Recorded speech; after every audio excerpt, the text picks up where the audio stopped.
The BBC presents The Day of the Triffids.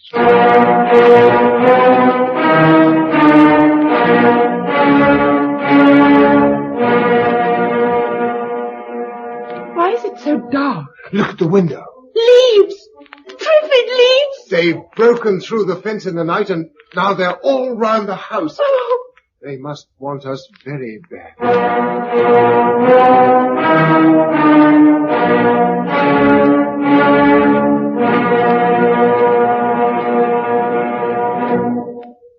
The final episode, Strategic Withdrawal.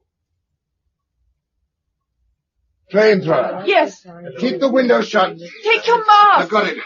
I'll keep the flame down as much as I can. Stand back while I open the door. Ready? Yes. Here goes then. He'll never get through.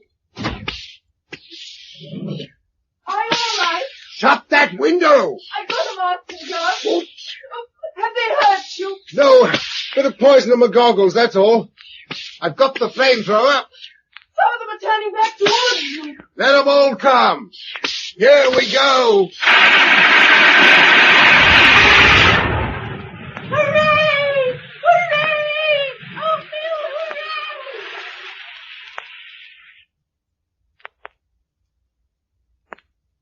May the 20th.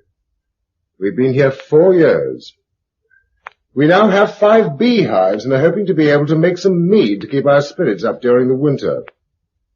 There was a Triffid breakthrough this morning, the first since we began spraying round the wire with arsenic back in January. Either they've adapted themselves to it or heavy rains diluted it.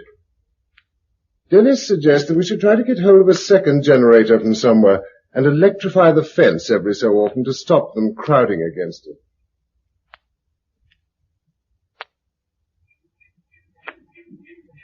Okay, that's cleared them away. All right, I'll switch the generator off. Bring a few logs if you're coming in. We'll have to cut some more tomorrow. I could do it by myself. No, I jolly well could. 14's too young to work a circular saw. I worked it while you were away getting seaweed. For heaven's sake, don't argue. Ah, logs. Here you are, Joyce. Can you manage? Yes, I've got them. Oh, help us, Susan. Oh, sit down, Bill. I'll bring you some beer. You didn't run the generator for long this evening. Long enough. We're all cleared off. They don't go as far now as they used to. They know that when it's not working, they're safe. Perhaps we ought to run it more often. What on?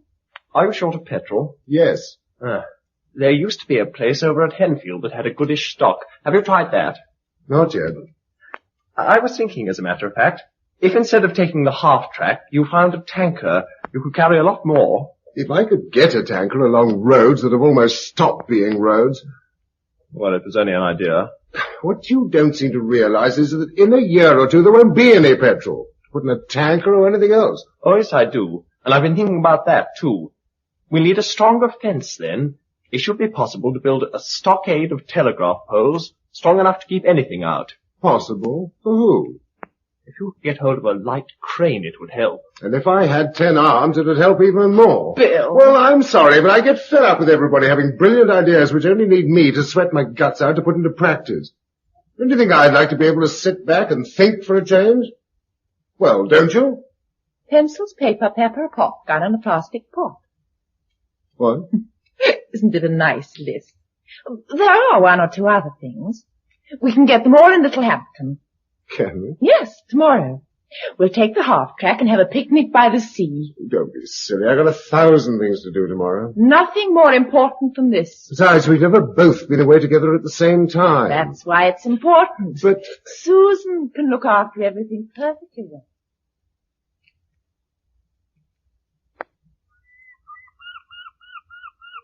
more birds this year. The sea must be crammed with fish, with nobody taking any. The South Coast in August. Think of it. I prefer it like this. Wouldn't you like to jam your deck chair in between 2 other families and contemplate the ice cream tubs and old newspapers? Would you? There were an awful lot of us before this happened. Yes. Look at those bungalows across there. Do you remember all the outcry there used to be about spoiling the countryside? It's got its own back now. They didn't look all that much different. If you look properly, they do. Do you see all the moss on the roofs? Look at the way the waters streak the walls. Think of all those three-piece suites with nettles growing up through the artificial leather, and the veneer peeling off the television set. It was a tawdry civilization. Which was why it crashed. You can't blame civilization for the comet, unless you still think it was a satellite that went wrong. I'm sure it was. Michael Beadley once said that we'd been walking on a tightrope for years. We fell off it, that was all. The Triffids, too. Nobody's fault, but everybody's. Because we went merrily ahead in our own interests without bothering about the possibilities. That's a glum train of thought. Still, it's a mental process. Quite a change for me. I told you it would do you good to have a break. Yes, darling, you did. Was I frightful to Dennis yesterday? A bit hard, but he understood. The worker's resentment of the intellectual? More or less. I never realized it was so easy to slip into. Too much hard work does make one stupid. Oh, darling, we all depend on you. And you.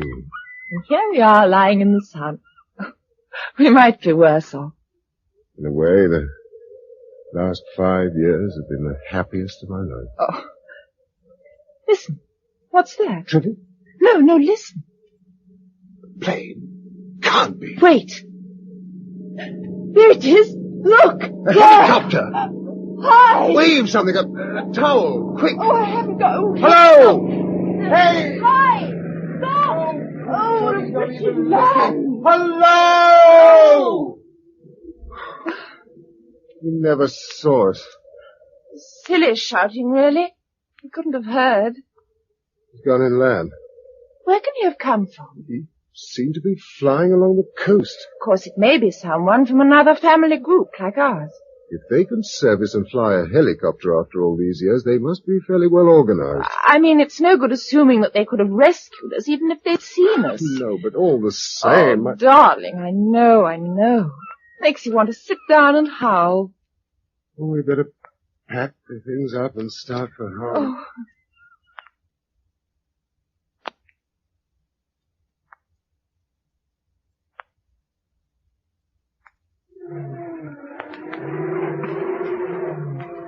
Rear wheels look clear. That's better.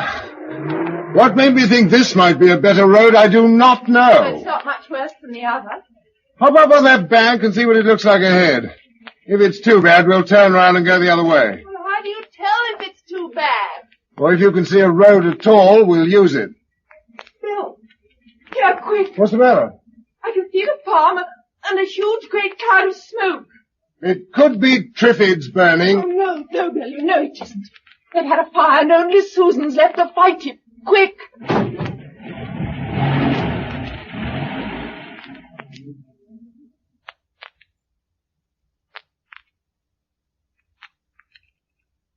The woodpile. Why should the woodpile be on fire? Oh, there's Susan. Oh, thank heavens. Susan, what's happened? Look, over on the lawn, look. The helicopter. I lit the woodpile with a flamethrower as a signal. Where's the pilot? I'm here. Mr. and Mrs. Mason, I presume. And your name's Ivan something. Simpson. Oh, yes, of course. You brought in a helicopter that first day. But are you still with Michael Beadley's lot? Yes, I've been telling your friends about it. Well, let's go in and celebrate while you tell us too. Thanks. And first of all, Michael told me that I was to be sure to start off with his apologies. To me? You were the only one who saw any danger in the Triffids, and he didn't believe you.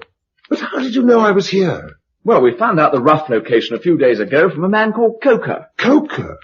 Oh, I was afraid the plague had got him at Tyneshan. No, he got away with some survivors. Maybe down in Cornwall. But what about you? Where did you go? Oxfordshire first. We were told Dorset. Yes. That was a deliberate piece of misdirection by that woman who disliked our ideas so much. Oh, Miss Durrant. Your memory's better than mine. Anyway, we weren't in Oxfordshire for long before we found the Triffids were too much of a problem. So we upped sticks and went to the Isle of Wight. That where you come from today? Yes. You see, once we'd wiped out all the Triffids on the island, there weren't any more. It took a bit of time, but the whole island's clear now, except for seeds blown over from the mainland, and we deal with those each spring. We're about 300 strong, with our headquarters in a country house near God's Hill. You've multiplied all right, haven't you? We've been recruiting from outside as well. I tour the country whenever I find a group of survivors. I drop down and invite them to join us. And do they? Sometimes. Sometimes not. There are quite a lot of little tribal communities that don't want to be governed anymore. There's one at Brighton that even shoots at the aircraft. I know, they warned me off, too. It's the same at Guildford and Maidstone. I suppose they've got a lot of stores and they're scared of other people wanting them. How do you do for supplies? Well, we had the whole island, and Portsmouth and Southampton to draw on. But we're feeding ourselves now and beginning to branch out. How? A fishing fleet, a cement works, and an iron foundry. Do you know we even brought a load of ore down by sea from Northumberland last summer, just to prove that we could do it. The next thing will be an expedition to the Nottingham oil field, and we hope to get the Fawley refinery working. Sounds a busy life. It is. There's plenty of room for helpers. You could be very useful. I have learned to do a good many things in the last few years. No, I don't mean farming. That's all looked after. But you're a biochemist, aren't you? Well, a biologist with a little chemistry. That's too fine a distinction for me. The point is, Michael's been trying to get some research going into a method of knocking off Triffids scientifically. A selective killer. Something like that. If we're ever going to extend, we've got to find one. But the trouble is that the only people to work on it are a few who have forgotten even the biology they learnt at school. What about it? Would you like to turn professor? There's nothing I'd like better. Does this mean that you're inviting us all to your island haven? To come on mutual approval. What does that mean? Well, Bill and Gisela probably remember the broad principles laid down that night at the university. We still keep to them. All of them? Yes. How do you feel about that, Gisela? I made up my mind about it years ago. Don't you remember? You see, we aren't out to reconstruct. We want to build something new and better. Some people don't take to that, and it's better to let them go elsewhere. That sounds a pretty poor offer under the circumstances. Oh, well, we don't throw them back to the Triffids. No. There was a party of about 100 that split off from us and went over to Guernsey. They've cleaned it up and they're doing all right. If anyone's odd enough to prefer it. Sounds a bit dictatorial. Pioneer governments have to be. How's this council formed? The best thing is for you to come along and find out how it all works. Even if you don't like it, you'll find the Channel Isles a better spot than this is likely to be in a few years' time.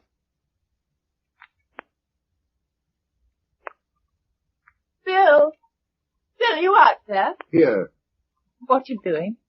Taking evening air, looking at the view, thinking. You've escaped quite an argument. They've been hard at it ever since Ivan left. What's the upshot? They'll come, but they don't want to. Surely they can see. No, Bill, they can't. Quite literally, I mean. They can't see the Triffids like a thick hedge all round. And beyond them, the country's sinking back to marsh and forest. They still think of a tidy countryside, lanes and fields and cottages. Besides, they know their way around here. Oh, it must be awful moving house when you're blind. It's our home, too. I know. We've made it. Oh, we could stay a year or two longer.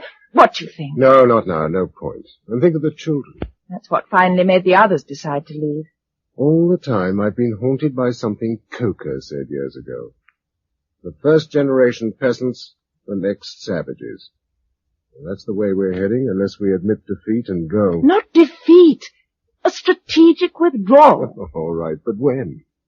Let's have the summer here. We can live off stores and have a sort of holiday. Very well.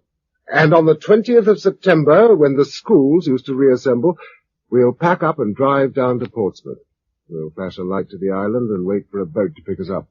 Fancy being in a boat again. And yet, you know, I shall cry buckets when we do leave.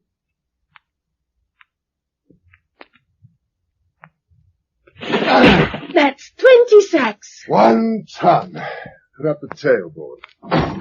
I'm sorry about this. Why? If I hadn't burnt the wood pile yesterday, you wouldn't have had to come and get coal today. All in a good cause. I shan't have to do it again. Shall I like it in the Isle of Wight? Yes. Drusilla said I'd be going to school. You will. But I know everything now. I can milk and drive a tractor and harness a horse and shoot Triffids. There are other things worth learning. Oh, all right, if you say so. But I won't have to leave you, will I? No, you'll always stay with us. Now, come on. Let's go home and start our holiday.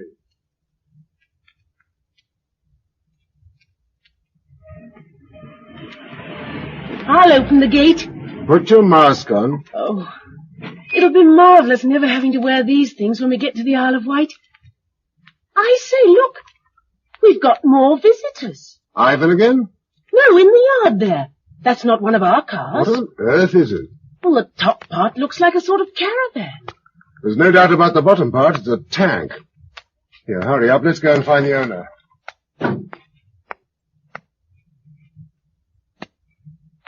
This is my husband and our adopted daughter. Bill, this is a Mr. Torrance. He says he's some kind of an official from Brighton. These other men are with him. How do you do, Mr. Mason?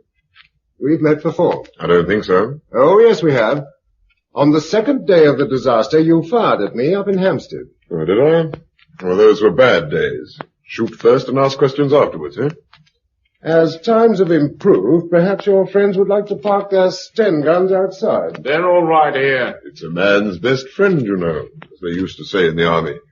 The boys get attached to them. Why did you say you want to see me? I understand you're in charge here. Well, the place belongs to Mr. Brent. Yes, but you're the organizer. I'm Commander, Southeast Region. What does that mean? It means that I am the Chief Executive Officer of the Emergency Council for Southeast Britain. Never heard of it. We didn't know about you until we saw your fire yesterday. Well, now that you do know, what about it? When a group like yours is discovered, it's my job to investigate and assess it. Why? In case adjustments have to be made. So you can take it from me that I'm here officially. On behalf of an official council? What else? Or a self-elected one? There has to be law and order. Here's my warrant, if you'd like to see it. I'm blind. Oh, yes, of course. Well, Mr. Mason, this is a well-found place you have here. That Mr. Brent has. Mr. Brent is only here because you made it possible for him to stay. But it's his property. It was. Meaning what? All titles to property have ceased to be valid. Besides, Mr. Brent is blind. He's not competent to hold authority. So shut your mouth, Blindy, and keep it shut. Well, then let's get down to business. Your wife says there are 8 of you here. 5 adults, this girl, and 2 small children. All of you are sighted except these 3 here. Check? Correct. We'll have to alter that. What? Well, it's disproportionate. It happens to be the way we like it. Oh, yes, I'm sure it is. But we've got to be realistic these days. I don't quite gather what we have to be realistic about. Yes, well, I'll put you in the picture. Regional HQ is in Brighton. Yeah, we paid you a visit once and got a shot across our bars. I dare say. We've had to discourage outsiders because of supplies. We've been there ever since London got too bad. It's a big place, and we were able to isolate part of it until the sickness passed. Since then, we've been living on the stocks we found there, plus what we've run in from other towns. But all that's folded up now. Roads are getting too bad and petrol's running low. So, we're beginning to disperse and live off the land. Or in other words, having used up all your own supplies, you're starting to pinch other people's. Shut up, Dennis. It's barefaced robbery. They've got no authority over us. Shut up! Bill. Let me handle this. Tell me your plans, Mr. Torres. You've got a good place here, fully capable of supporting 2 units. A unit being what? 1 sighted person to 10 blind, plus any children. We shall allocate to you a further 17 blind persons, making 20 with the 3 you already have. And, of course, children. Well, 20 people can't live off this land. It's impossible. It can be done. Oh, of course, you will be in command of the double unit. Supposing I don't choose to. Then we put someone else in. We can't afford waste in these times. All the same, I still say the land can't do it. It will. Mind you, you'll have to lower your standards. We'll all have to tighten our belts for a few years. But in the end, you'll get the payoff. How? Well, in 6 or 7 years' time, the children will have grown up a bit. You'll have labor to expand with. Then you can relax and just supervise. You'll be the head of a clan that's working for you. You'll have an inheritance to hand on to your son.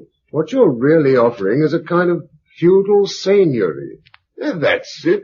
Just the word. And with all the rights. if you know what I mean. It's the only practical way to work under present conditions. But what on earth are they going to eat at the start? Mashed triffid, That's cattle food. but very nourishing. Filthy stuff. Look, Mr. Mason, you're still doing some old-fashioned thinking. What are these people? Why are they alive? Because of us. Okay, then. They do what we tell them and eat what we give them. Beggars can't be choosers, especially when they're blind. Bill, shut up. Just where do you and your council stand in all this? Exactly where the monarch would stand in a feudal system. We rule and control the armed forces. Armed forces. They will be raised as and when necessary by levies on the seigneuries, as you call them. In return, you have the right to call on the council if they are attacked, or when you have trouble from your workers. I should have thought a small police force was all you needed. But you've got to think ahead. After all, every country in the world is in the same state. One of them is going to be the first to get back on its feet, and that country will dominate all the others. It's our duty to be that country. And that is why we need an army. No, no, What? no. We've lived through this agony all these years, and now the man proposes to start a war. We're getting a bit tired of you, mate. You talk too much, Blindy. And I never said anything about a war. It will simply be a question of pacifying and administering tribes that have reverted to lawlessness.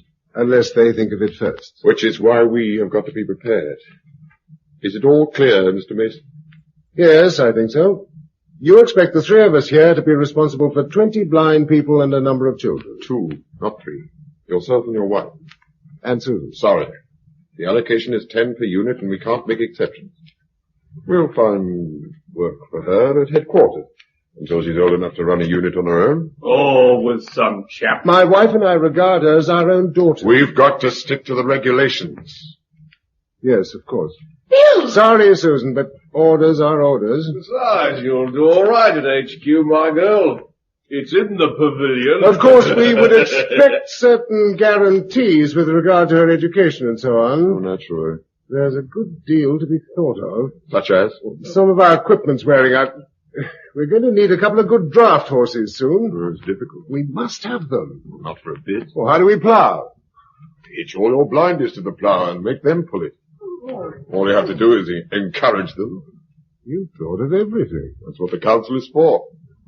What about housing? Well, we'll bring up a couple of prefabs and put them up for you. Oh, thanks. Well, that will be a help. Anyone who cooperates with us can be sure of every possible assistance.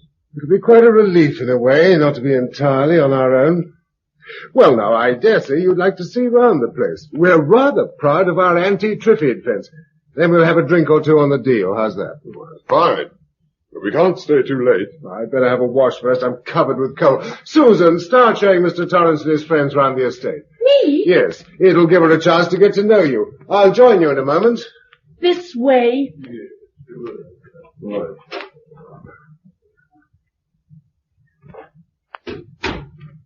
Bill. Oh, Bill, how could you? Quiet. Let him get away from the door. Now, make no mistake about it. Those men are very dangerous. We can't do what they suggest. Of course we can't. You really see me driving my serfs before me with a whip. But we're not in a position to give a flat no to a proposition put up by 4 armed men. Surely we don't have to give them such a hearty yes. I agree. For the moment we must. Now listen.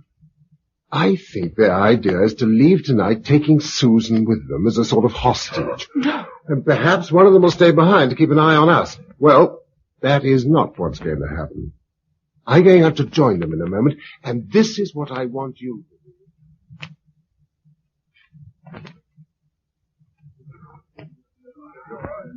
Very good, very good.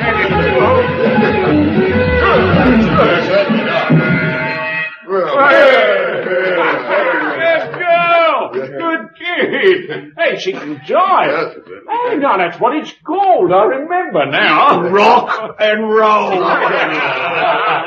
got an empty glass? Mr. Torrance. Was it mead or whiskey? Give him both. Boy, steady Oh, on. you can't have too much of a good thing, can you, Commander? Well, see, I'm enjoying tonight. Cheers. You know, I like you, Bill. You're all right. Yes, you're all right. You've got a bit of sense. You know, some of these people don't have any. Do you know what? Some places we go, they don't want us. Tell us to go away. Well, that's true, Jim, eh? Yeah. Remember Louis? Yeah, that's just what I mean. They told us to push off, but Louis told us. And what did you do? Lined them up against a cow shed and shot the rotten lot. Well, you've got to be firm. Any empty glasses? Yeah. You've got to show them who the masters are. Put another record on, Blighty. Coming up. And then we'll all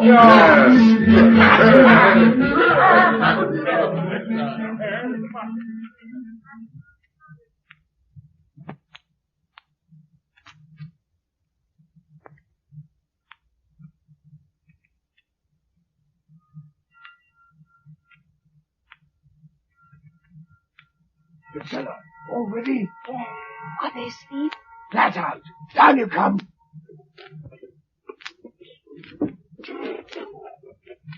The half-track's in the garage. Mary, Dennis, Joyce, and Susan get in the back. You've got Jean, haven't you? Yes, she's asleep. Keep her that way. Shall I bring David in front? Yes, go on now. I'll follow. Mummy. Lock 'em in. Quietly. Is this the food? Yes, stow it behind you. Don't shut the door. Oh, hurry. All right in the back? Yes. Then hold on tight. I'm going to have to crash the gate. Here we go. Shut the doors.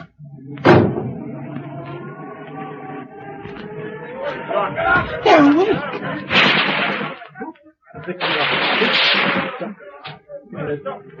Hold tight! We're through! Mind your eyes!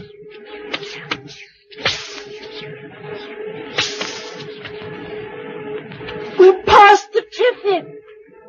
Right. What's the matter? Why, Mr. Oh, go on, Bill. Go on. It's all Bill, right. I just want to see whether they follow us. If they do, we'll have to make a detour before we go to Portsmouth. Of course they'll follow us. I don't think so. They're out of the house. They're climbing into their machine. Oh, Bill, let's go. No, Bill. wait. They've switched on the headlamps. Hello? What happened? Sickles get away. Listen.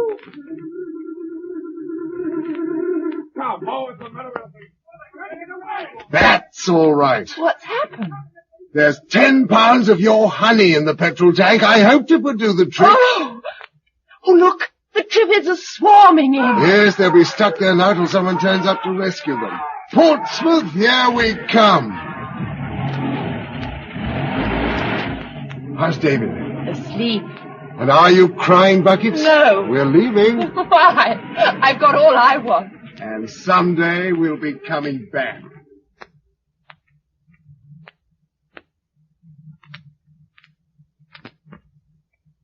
We arrived at Portsmouth at 7 o'clock in the morning, and by midday we were over here. We decided to stay, and here we are. Well, that's all from me. Josella? I've no more. Thank you. Well, that's a jolly good interview. Just filled up that reel of tape, too. Thanks awfully, both of you. That's all right. But you said you would go back, Bill. When we've beaten the Triffids. Bill, there must be hundreds of thousands on the mainland by now. And more every year. Torrance's seigneuries have had it, and I don't think any of the other communities will last long. So is there any hope then, Bill? I think so, yes. Meaning you're on to something? We might be in a few years' time. As long as that. Well, it took thousands of years for us to become clever enough to make anything as foul as a Triffid. We can't expect to undo our work at once. But we're on the right road, I'm sure of that. And someday we, or our children, or their children, will go back across the straits, and the Triffids will have had their day. That was The Day of the Triffids, the final episode of the serial by Giles Cooper from the novel by John Wyndham, with Patrick Barr as Bill Mason and Monica Gray as Josella Clayton. Production for the BBC was by Peter Watts.